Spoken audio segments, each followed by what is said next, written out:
Вот, как мы знаем, что и фронтовики, они многие, не многие, скажем, но значимая часть тоже после вот, войны и веру обретали, и уходили вот, в церковь.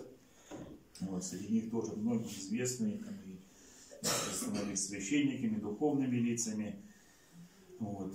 И разговоры были не о военных подвигах, а именно вот подвиги духа, веры.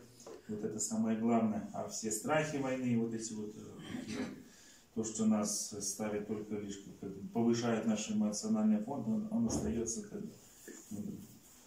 там, где, потому что то, что пережили они, то есть это не то, с чем нужно делиться.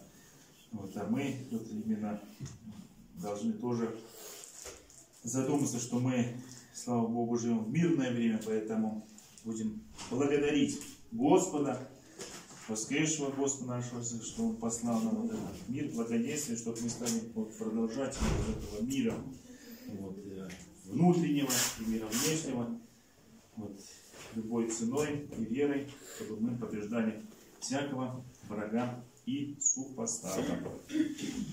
Аминь. Христос воскресе! Христос воскресе!